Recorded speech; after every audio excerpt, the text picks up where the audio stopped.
Good morning. ચાલો આજે આપણે 11મા ધોરણમાં નવું ચેપ્ટર 12મું ચેપ્ટર શરૂ કરીએ.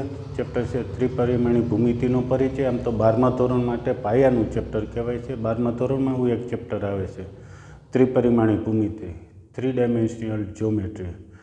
આમાં સદીશ ઉપર આધારિત ચેપ્ટર છે, પણ એના માટે આ પાયાનું ચેપ્ટર કહી શકાય.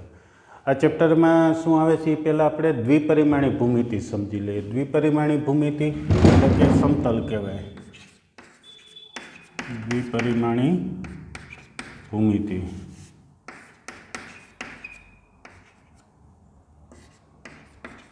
એને દ્વિપરિમાણી સમતલ પણ કહે છે, બરાબર. અને ત્રિપરિમાણી અવકાશ કહેવાય. તો આ નવું જૂનું આપણે ભણી ગયા દ્વિપરિમાણી સમતલ, જે રેખા અને સાંકો ભણી ગયા, એ જ કન્સેપ્ટની વાત કરીએ. એમાં શું હતું, પરસ્પર લંબ હોય તેવા બે અક્ષો લીધેલા. આમ તો બંને સંખ્યા રેખાઓ છે, એકને આપણે એક્સ અક્ષ કીધું હતું, બીજાને વાય અક્ષ, અને પરસ્પર લંબ છેદે ત્યાં ઉગમ બિંદુ લીધેલું. આટલું બરાબર. ત્યાર પછી સમતલમાં કોઈ બિંદુ એક્સ અક્ષ અને વાય અક્ષથી બંનેને સમાવતું એક સમતલ. હવે છે ધ્યાન રાખજો, એક્સ અક્ષ અને વાય અક્ષ બંનેને સમાવતું સમતલ એ આપણે અત્યારે આ ગ્રીન બોર્ડ છે એ આપણે બંનેને સમાવતું સમતલ કહી શકીએ, અથવા તો એક્સ અક્ષ અને વાય અક્ષમાંથી પસાર થતું સમતલ પણ કહી શકીએ. સમતલમાં કોઈ પણ બિંદુ હોય તો એને સંગત એક્સ અક્ષ અને વાય અક્ષ પરની સંખ્યાઓ અનન્ય રીતે સંકળાયેલી હોય છે, અથવા તો એક્સ અક્ષ અને વાય અક્ષ પરની જે સંખ્યાઓ એને સંગત અનન્ય બિંદુ સમતલમાં મળે છે. એ બિંદુઓ એક્સ અને વાય, જો એક્સ અક્ષને સંગત સંખ્યા એક્સ હોય અને વાય અક્ષને સંગત સંખ્યા, અહીંયા કોઈ સંખ્યા એક્સ હોય અને અહીંયા સંખ્યા વાય હોય, તો એને સંગત બિંદુ પીના આમ એક્સ વાય, અને આવી રીતે કૌંસમાં દર્શાવતા. બિંદુનું નામ કેપિટલી બહાર લખતા. એક્સ અક્ષને સંગત જે સંખ્યા એને એક્સયામ કહેતા, અને વાયયામને સંગત જે સંખ્યા એને આપણે વાયયામ કહેતા. આટલું પણ બરાબર. આ બિંદુ છે એક્સ અક્ષ પર છે, એના બિંદુના યામ આપણે x0 સ્વરૂપે સમતલમાં લઈ શકીએ. એવી જ રીતે વાય અક્ષ પરનું આ બિંદુ છે, એને સંગત યામ 0y એવી રીતે લઈ શકીએ. એક્સ અક્ષ પર કોઈ પણ બિંદુ હોય તેના યામ વાયયામ 0 હોય એ પ્રકારના હોય છે, જ્યારે વાય અક્ષ પર કોઈ પણ બિંદુ એના યામ એક્સયામ 0 હોય એ પ્રકારના આવે છે. ત્યાર પછી એક્સ અક્ષનું સમીકરણ. એક્સ અક્ષનું સમીકરણ શું લીધેલું છે આપણે? એક્સ અક્ષનું સમીકરણ y બરાબર 0 રેખા, અને વાય અક્ષનું સમીકરણ x બરાબર 0 આવું આપણે સમજી ગયેલા. અને બંનેનું છેદ બિંદુ ઉગમ બિંદુ છે. આટલું પણ ક્લિયર. ત્યાર પછી કોઈ પણ બિંદુ x0 છે એક્સ અક્ષ પર, તેને લંબરેખા દોરીએ તો તે બિંદુમાંથી એક્સ અક્ષને લંબરેખા દોરીએ તો એ રેખાનો તમામ બિંદુનો એક્સયામ જે અહીંયા સંખ્યા હોય તે જ આવે છે. અને તેનું સમીકરણ એક્સ બરાબર એ એવા વ્યાપક સ્વરૂપે લખાય. એ એટલે કોઈ જે અહીંયા સંખ્યા હોય તે a0 હોય તો એ. અને વાય અક્ષને લંબરેખાનું સમીકરણ y બરાબર 20 પ્રકારનું હોય છે. આટલું બરાબર. ત્યાર પછી હવે એક ધ્યાન રાખો, સમાંતર ન હોય તેવી બે રેખાઓ સમતલમાં સમાંતર ન હોય તેવી બે રેખાઓ નો છેદગણ એક બિંદુ મળે. કોઈ પણ બે રેખા દોરીએ સમતલમાં, સમાંતર ન હોય એવી રેખા દોરીએ તો બંનેનો છેદગણ અથવા તો સામાન્ય બિંદુ એ એક બિંદુ મળે. અને હવે એની ઉપરથી બે સમતલોનો છેદ અવકાશમાં બે સમાંતર ન હોય તેવા બે સમતલોનો છેદ રેખા મળે.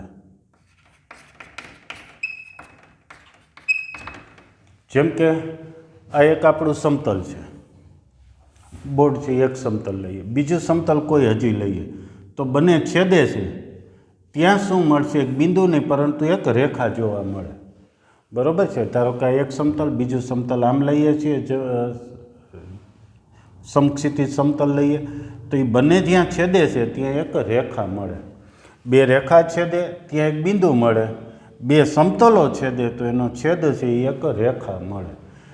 તમે સામાન્ય ઉદાહરણ પણ જે જગ્યાએ બેઠા છો ત્યાં રૂમમાં બે દિવાલ છે, એક દિવાલ આ છે, એક સામેની દિવાલ છે, બંનેનો છેદગણ છે, એક રેખા તમે જોઈ શકશો, બરાબર છે. તો આ કન્સેપ્ટ એક ધ્યાન રાખો. હવે પહેલો મુદ્દો, દ્વિપરિમાણીય અવકાશમાં યામાક્ષો, યામ સમતલ અને અષ્ટાંશો કોને કહેશું? યામાક્ષો એટલે શું, યામ સમતલ એટલે શું અને અષ્ટાંશો એટલે શું? સૌ પ્રથમ પરસ્પર લંબ અક્ષો, 3 અક્ષો લઈએ છીએ, એક્સ અક્ષ, વાય અક્ષ નામ આપીએ છીએ અને ઝેડ અક્ષ. પરસ્પર ઉગમ બિંદુ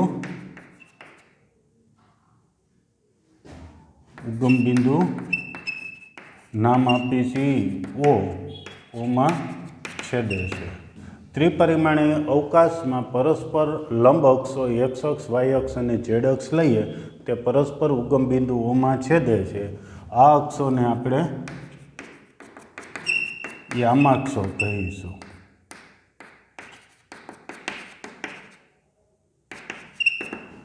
કેવી રીતે 3 અક્ષો જનરલી લેશું આપણે? જેમ કે સમતલમાં આપણે જોઈ ગયા હતા, એક્સ અક્ષ જનરલી જે સમક્ષિતિજ રેખા છે એને એક્સ અક્ષ કહેતા, અને ઉગમ બિંદુ એ લંબ રેખા છે એને આપણે વાય અક્ષ કહેતા. બંને છે સંખ્યા રેખાઓ છે, પણ આવી રીતે એક્સ અક્ષ અને વાય અક્ષ નામ આપ્યા હતા. ત્યારે અહીંયા હવે કેવી રીતે નામ આપીએ છીએ? તો પરસ્પર લંબ 3 અક્ષો, જે હવે દર્શાવવાની છે આપણે સમતલમાં, પણ છે પરસ્પર 3 લંબ અક્ષો, આવી રીતે નામ આપી દઈએ. પરસ્પર લંબ 3 અક્ષો, એક એક્સ અક્ષ, વાય અક્ષ અને ઝેડ અક્ષ, જનરલી આવી રીતે નામ આપશો. ધ્યાન રાખશો કે એક્સ અક્ષ દર્શાવેલી આમ છે, જે ભૌમિતિક રીતે એ અક્ષ આપણે આમ દોરેલી છે એમ સમજવાનું છે. એક્સ અક્ષ અને વાય અક્ષ બંને સમતલ ઉપર છે, તે બંનેને લંબ હોય ઉગમ બિંદુ આગળ, એવી રીતે આપણે એક્સ અક્ષ સમજવાની છે. આટલું સૌ પહેલાં ક્લિયર. અને એ 3 અક્ષોને શું કહે છે? યામાક્ષો કહે છે. ત્યાર પછી યામ સમતલ કોને કહેશું?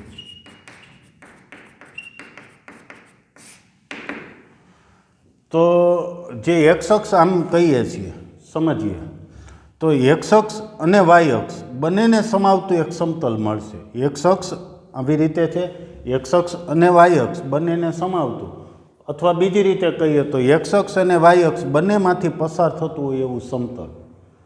જેમ કે અહીંયા એક્સ અક્ષ અને વાય અક્ષ બંનેમાંથી પસાર થતું કે બંને અક્ષોને સમાવતું સમતલ આપણું આ બોર્ડ છે, આખું બોર્ડ છે, એ આ બંને અક્ષોને સમાવતું સમતલ છે. એમ એક્સ અક્ષ અહીંયા છે, એક્સ અક્ષ અને વાય અક્ષને જે સમાવતું સમતલ છે એને એક્સો વાય સમતલ અથવા તો એક્સ વાય સમતલ કહે છે. તો એક્સ અક્ષ અને વાય અક્ષ બંનેને સમાવતું સમતલ ને XO વાય સમતલ કે ટૂંકમાં XY સમતલ કહીશું.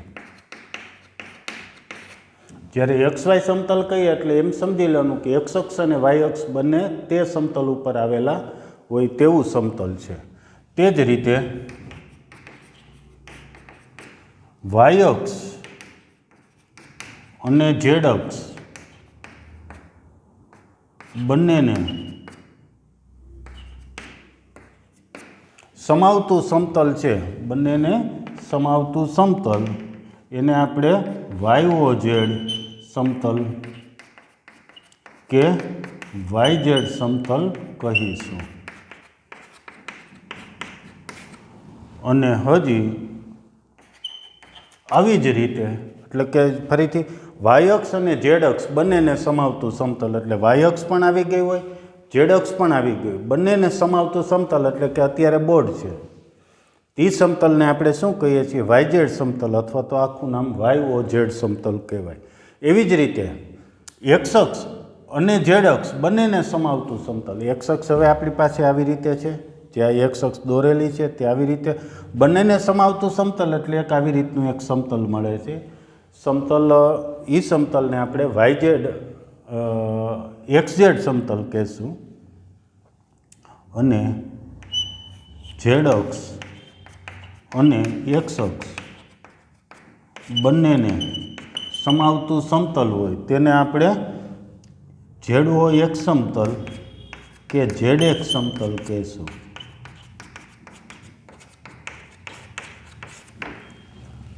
આટલું ક્લિયર. હજી બીજું એક્સ અક્ષ છે અહીંયા જે દોરેલી છે તે આવી રીતે તમે સમજી શકો. જે ઉગમ બિંદુથી આ પાછળનો ભાગ છે તેને આપણે ઋણ એક્સ અક્ષ લેશું. એવી જ રીતે વાય અક્ષ અહીંયા છે. હજી અહીંથી વાય અક્ષ આવી રીતે લંબાવીએ તો એ વાય ડેશ એમ એને નામ આપશું. ઝેડ અક્ષને અહીંયા લંબાવીએ છીએ એને ઝેડ ડેશ નામ આપીશું. આટલું બરાબર. ત્યાર પછી જેમ અહીંયા છે એમ ઉગમ બિંદુ એક્સ અક્ષને ડાબી તરફ જે ઋણ વિભાગ છે એને આપણે એક્સ ડેશ કહેતા. ઉગમ બિંદુથી ઉપરની તરફ ધન વાય અક્ષને નીચેની તરફ ઋણ વાય અક્ષ લઈએ છીએ. એમ જ અહીંયા છે આ વાય અક્ષ માટે ને ઝેડ અક્ષ માટે એમ એક્સ અક્ષ આમ છે ને પાછળના ભાગમાં જે હજી વિરુદ્ધ દિશામાં છે એ એક્સ અક્ષનો ઋણ ભાગ છે એમ સમજી લો. આ ત્રણેય સમતલો મળ્યા. એક્સ વાય સમતલ, વાય ઝેડ સમતલ અને ઝેડ એક્સ સમતલ. એને આપણે યામ સમતલ કહીશું. ઓકે, તો ચાલો એ એક નવું નામ 3 યામ સમતલો આવે છે તો એ નામ યાદ રાખજો.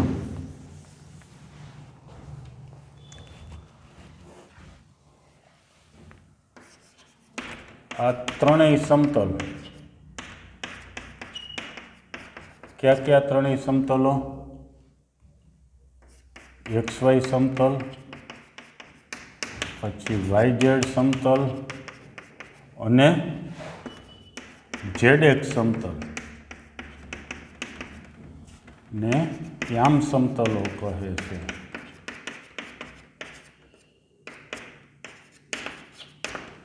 ત્યાર પછીનો હજી એક ટોપિક અષ્ટાંશ.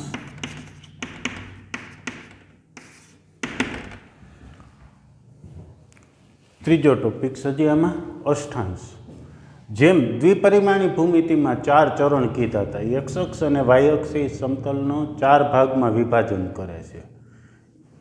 દ્વિપરિમાણમાં શું હતું આપણે ફરીથી આકૃતિ વિચારીએ તો એક્સ અક્ષ વાય અક્ષ ઉગમ બિંદુ. તો એક્સ અક્ષ અને વાય અક્ષ એ આ સમતલનું 4 ભાગમાં 4 અલગ ગણો છે. છેદગણ ખાલી ગણ હોય એવા 4 વિભાગ છે. 4 ભાગને આપણે ચરણ કહેતા. એમ અહીંયા અવકાશમાં 8 વિભાગ જોવા મળે છે અને 8 વિભાગને અષ્ટાંશ કહે છે. અષ્ટ એટલે 8 સાથે જોડાયેલો અંક છે. તો અષ્ટાંશ એટલે શું છે? તો ત્રણેય યામ સમતલ ઉપર જે કીધું એ ત્રણેય યામ સમતલ એ અવકાશને 8 વિભાગમાં અથવા 8 ભાગમાં વિભાજન કરે છે. આ 8 ભાગને અષ્ટાંશ કહે છે. આ અષ્ટાંશોની વાત કરીએ. આ અષ્ટાંશ નામ આપવા માંડીએ. ક્યાં ક્યાં 8 અષ્ટાંશ છે? એક્સ ઓ વાય ઝેડ અષ્ટાંશ. પહેલું કયો એ વિભાગ આવે છે જોઈએ તો એક્સ અક્ષ આપણે જે અહીં દોરેલું એ આ રીતનું એક્સ અક્ષ છે. તો એક્સ અક્ષ વાય અક્ષ અને ઝેડ અક્ષની વચ્ચેનો આ ભાગ રહ્યો એક્સ અક્ષ આમ સમજી લો. તો જે તમને 8 ભાગ જોવા મળે એમાંનો પહેલો ભાગ એક્સ અક્ષ વાય અક્ષ અને ઝેડ અક્ષની વચ્ચેના જે ત્રણેયથી વચ્ચેના ભાગમાં જે દેખાય છે તેને આપણે પ્રથમ અષ્ટાંશ કહીએ છીએ. ત્યાર પછી અહીંયા જે વિભાગ આવ્યો એનાથી બરોબર પાછળ બોર્ડની પાછળના ભાગમાં સમજી લો તો ત્યાં ક્યાં ક્યાં અક્ષો આવે છે? એક્સ ડેશ વાય અને ઝેડ અક્ષોને બરોબર તેને આપણે બીજો અષ્ટાંશ કહીએ છીએ. કયો? X dash O Y Z અષ્ટાંશ. ત્યાર પછી એક્સ અક્ષ આમ છે આવડો આ તરફનો અષ્ટાંશ કયો અષ્ટાંશ છે? તો કે ઝેડ અક્ષ વાય ડેશ અક્ષ અને એક્સ ડેશ અક્ષ એની પાછળનો. બરાબર છે? જો સૌ પ્રથમ ફરીથી સમજો. એક્સ અક્ષને આમ સમજી લો ત્યાર પછી આવી રીતે સમજી લીધું એમાંનો આ ભાગ એક્સ અક્ષ વાય અક્ષ અને ઝેડ અક્ષની અહીંયા વચ્ચેના વિભાગમાં આવેલો હોય તેવો વિભાગ એની પાછળનો બરોબર એટલે કે એક્સ અક્ષથી અહીંથી ઋણ વિભાગ શરૂ થાય છે પાછળ એ ઋણ વિભાગ એટલે એક્સ ડેશ વાય ઝેડ ત્યાર પછી એની પાછળ ઋણ વિભાગની બાજુમાં તો કયો અક્ષ ક્યાં અક્ષ આવશે તો એક તો પાછળ એક્સ ડેશ છે એક્સ ડેશ વાય ડેશ ને z x dash O Y dash z અને ચોથો અષ્ટાંશ જે એક્સ અક્ષ આમ છે તો એક્સ અક્ષ અને ઉપરનું જ બરોબર અહીંથી આ ભાગ આવ્યો એટલે કયો અક્ષ આવશે એક્સ વાય ડેશ અને ઝેડ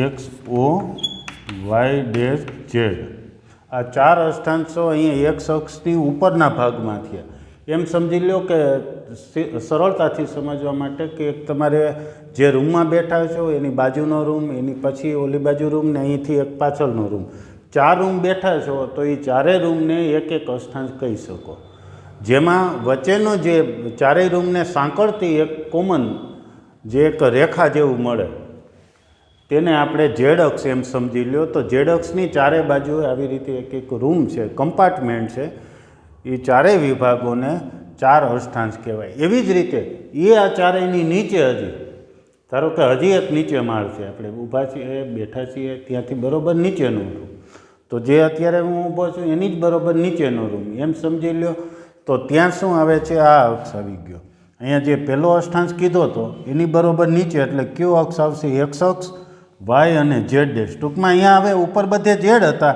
એવી જ રીતે 4 નીચે ઝેડ ડેશ એક અહીંયા છે એક એની પાછળ એક એની બાજુમાં ને એક એની આગળ એટલે અહીંયા જે પહેલો વિભાગ કીધો તો પાંચમો વિભાગ એની બાજુનો વિભાગ અથવા આના ઉપરથી યાદ રાખવું હોય તો આમાં ઝેડ છે એમાં ઝેડ ડેશ નામ આપી દઈએ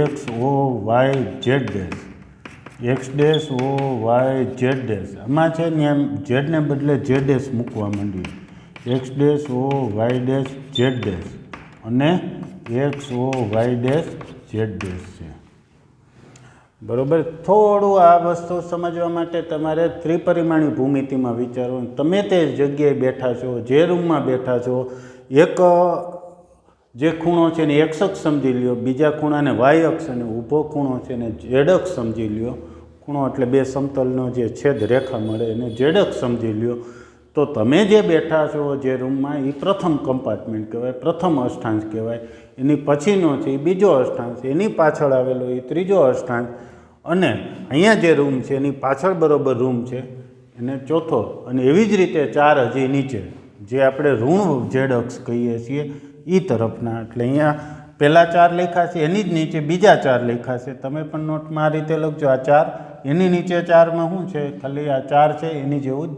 ડેશ મૂકી દીધેલું છે આ તેમજ આ 8 અષ્ટાંશને અનુક્રમે આવા સંકેતથી દર્શાવશું રોમન 1 2 3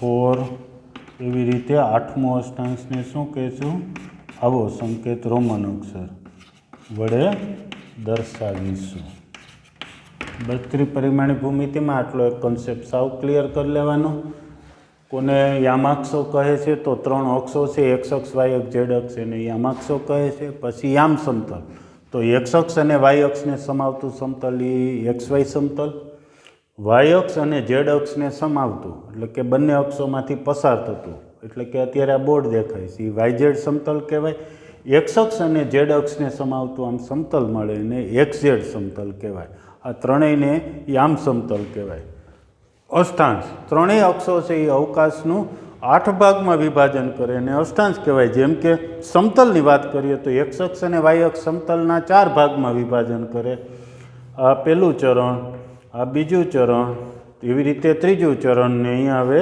ચોથું ચરણ બરાબર આવી રીતે આપણે નામ આપેલા હતા એ જ રીતે અહીંયા 8 અષ્ટાંશોને એવા સંકેતો વડે દર્શાવી દીધેલા છે જે 8 અષ્ટાંશો છે એને ટેકનિકથી યાદ રાખી શકો છો અને ત્રિપરિમાણી ભૂમિતિ એટલે કે ત્રિપરિમાણી વિચારીને પણ યાદ રાખી શકો. તમે જે રૂમમાં બેઠા છો એનો એક ખૂણો એક્સ અક્ષ, બીજો વાય અક્ષ અને ઊભો ખૂણો છે એટલે કે બે સમતલોનો છેદ ઊભો ખૂણો જે દેખાય છે એને ઝેડ અક્ષ સમજો અને એ તમારો પહેલો અષ્ટાંશ થયો કહેવાય. એવી રીતે બાજુમાં એની પાછળ અને આ બેઠા છીએ એનાથી પાછળ એ 4 અષ્ટાંશ ને 4 નીચે અષ્ટાંશ, કુલ 8 અષ્ટાંશ થયા. બરાબર છે. તો આ એક મુદ્દો સમજીને તૈયાર કરી લો. ત્યાર પછીનો હવે બીજો મુદ્દો, અવકાશમાં વિભાજન બિંદુના યામ. વિભાજન બિંદુ એ બીજો મુદ્દો લેશું. એક બિંદુના યામ પહેલાં લઈ લઈએ, પછી વિભાજન બિંદુ લઈએ.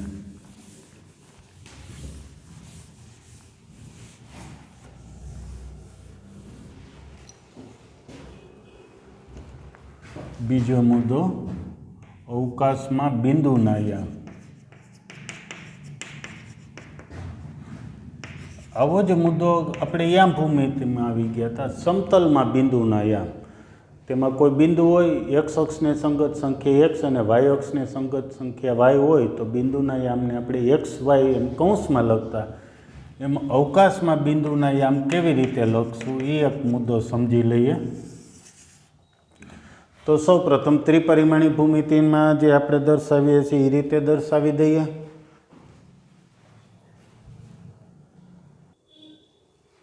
તે મુજબ અવકાશમાં કોઈ બિંદુ હોય તો બિંદુને આપણે 3 અક્ષો સાથે કોઈને કોઈ અનન્ય મૂલ્ય સાથે સાંકળી શકીએ. એ જે ધ્યાન રાખજો, બહુ ઇઝી છે, સાવ સહેલું છે. આપણે જે નામ આપીએ છીએ એ રીતે એક્સ અક્ષ, વાય અક્ષ અને ઝેડ અક્ષ આમ નામ આપ્યા. આટલું સાવ ક્લિયર.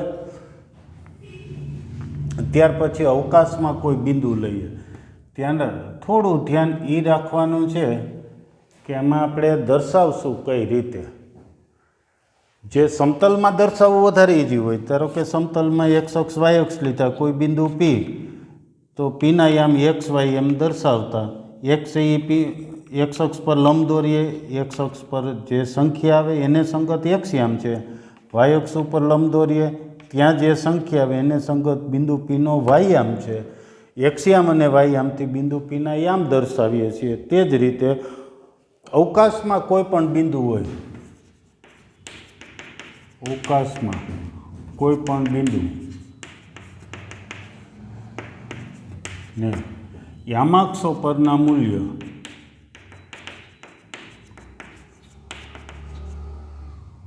અનુક્રમે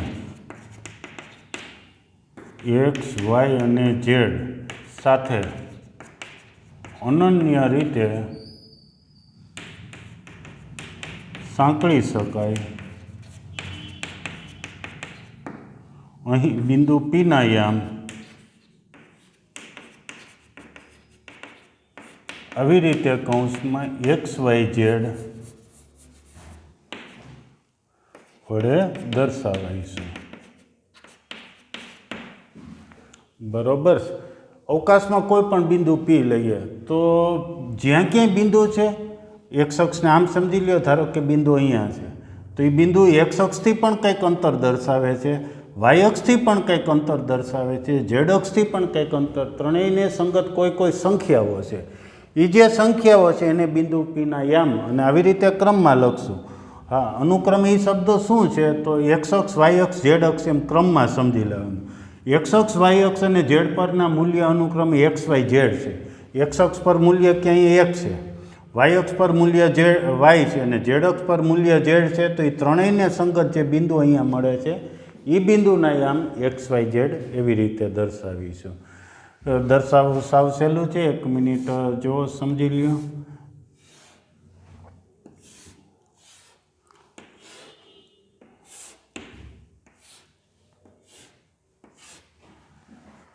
ધારો કે અહીંયા કોઈ બિંદુ પી છે.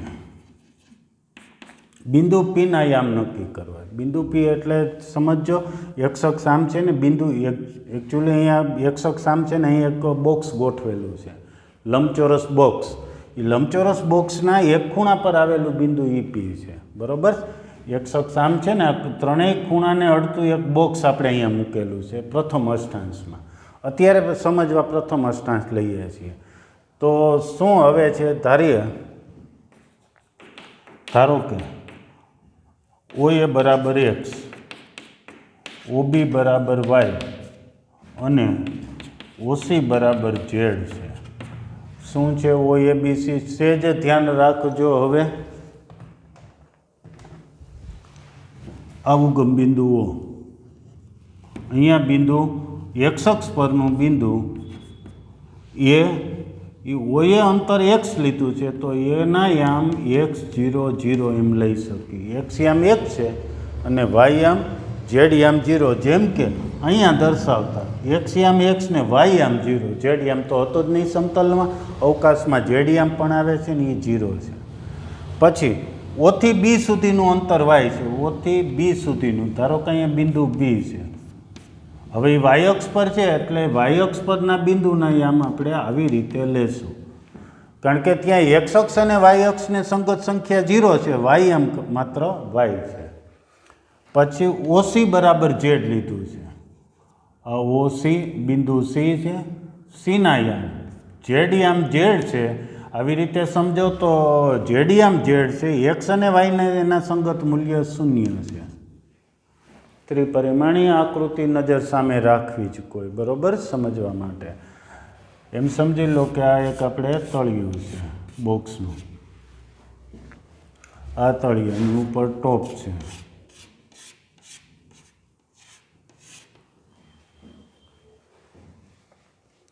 હજી આગળ વધીએ. આકૃતિમાં દર્શાવ્યા પ્રમાણે હવે અન્ય બિંદુઓના યામ લખી નાખીએ. ધારો કે LMN નામ આપીએ છીએ, LMN. તો LMNના યામ શું થાય હવે સમજવાનું છે. અને આકૃતિમાં દર્શાવ્યા મુજબ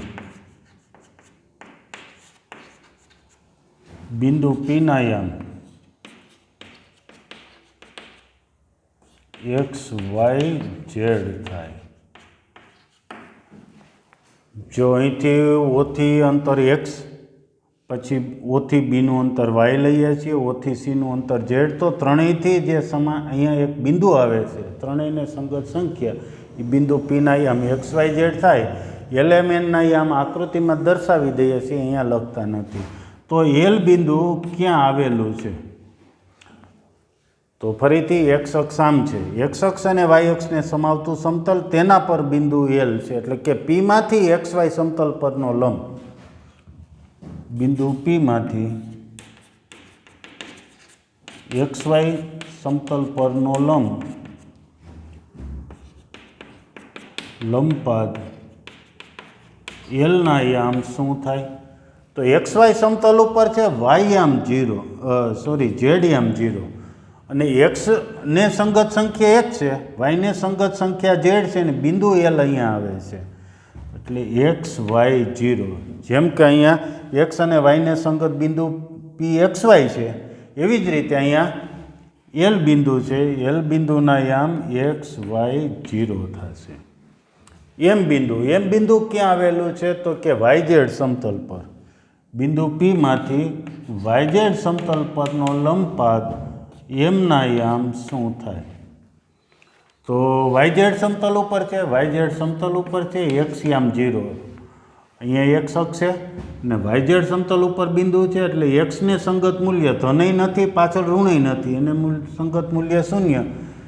y યામ y છે, z યામ z છે, જેમ કે અહીંયા દર્શાવીએ છીએ એવું જ સમતલમાં છે એવું.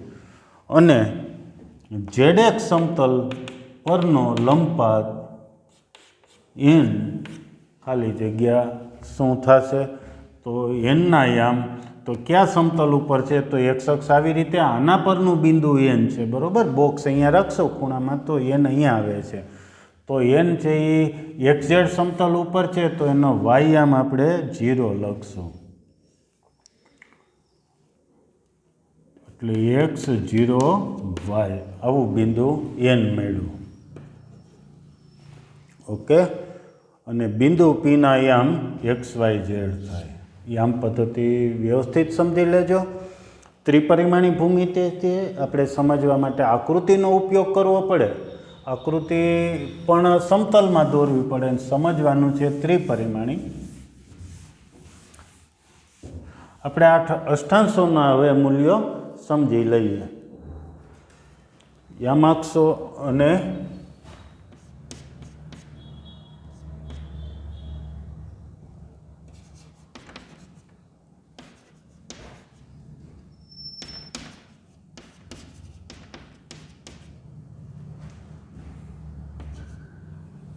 યામ અને અષ્ટાંશ. જેમાં આપણે સમતલમાં એક્સ અક્ષ અને વાય અક્ષ ઉપર પહેલા ચરણમાં કહીએ તો એક્સ અને વાય બંને ધન હોય. ત્રીજા ચરણની વાત કરીએ તો એક્સ યામ અને વાય યામ બંને ઋણ આવતા હોય. બિંદુનો બંને યામ એક્સ યામ ને વાય યામ ઋણ આવતા હોય. ચોથા ચરણની વાત કરીએ તો કેવા યામ હોય છે તો એક્સ યામ ધન હોય છે, વાય યામ ઋણ. એવી રીતે 8 અષ્ટાંશોમાં શું જોવા મળે છે તેને દર્શાવતો એક ચાર્ટ આપણે દોરી નાખીએ. બરોબર છે? તો બહુ સહેલો મુદ્દો છે. અહીંયા આપણે અષ્ટાંશો લખી નાખીએ છીએ અને નીચેના ભાગમાં આપણે યામ લખીએ છીએ. યામ એક્સ વાય ને ઝેડ.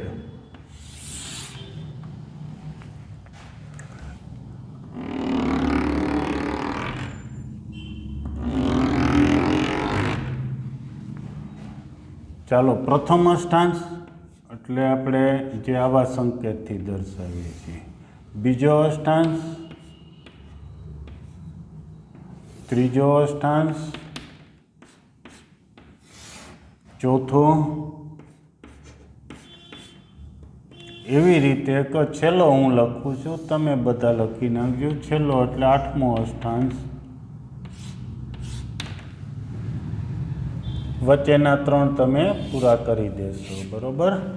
હાલો, પ્રથમ અષ્ટાંશ એટલે એક્સ ઓ વાય ઝેડ અષ્ટાંશ. જે અહીંયા કીધું હતું એક્સ ઓ વાય ઝેડ અષ્ટાંશ. તે ચરણમાં તે અષ્ટાંશમાં એક્સ યામે ધન હશે, વાય યામે ધન ને ઝેડ યામે ધન હશે. જેમ પ્રથમ ચરણમાં આપણે સમતલમાં બંને યામ ધન હોય, એક્સ યામ ને વાય યામ, એમ પ્રથમ અષ્ટાંશમાં ત્રણેય ધન. બીજો અષ્ટાંશ છે x dash O Y z. નામ તો અહીંથી પણ યાદ રાખી શકાય એમ છે. પહેલાં ત્રણેય એક્સ વાય ઝેડવાળા, પછી એક્સ ઉપર ડેશ કરો, પછી એક્સ ઉપર એમનામ વાય ઉપર ડેશ કરો, પછી એક્સ ઉપરથી કાઢી નાખો, હવે વાય ઉપર રાખો. ઝેડ તો બધે પહેલાં ચારેય અષ્ટાંશમાં ઉપર અષ્ટાંશ આવે છે એટલે ઝેડનું મૂલ્ય ધન હશે. આટલું બરોબર.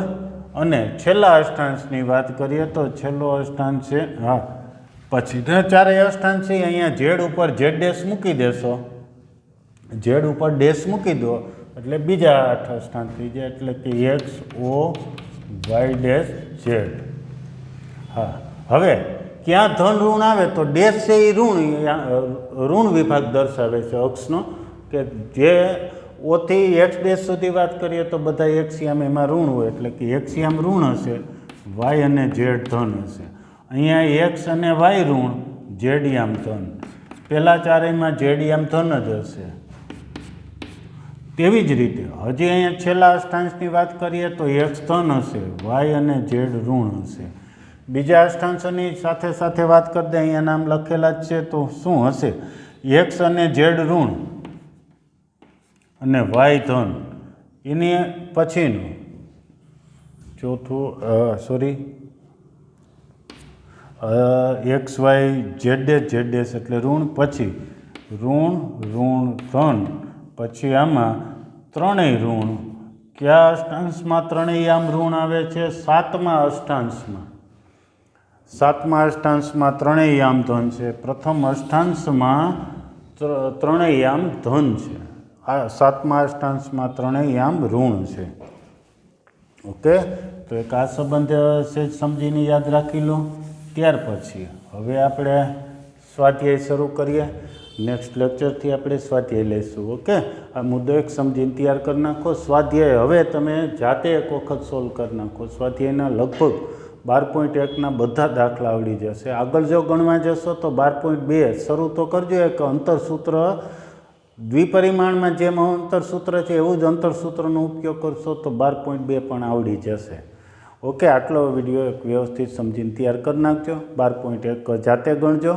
નેક્સ્ટ લેક્ચરે આપણે રિવિઝન તરીકે ગણશું. Okay, thank you.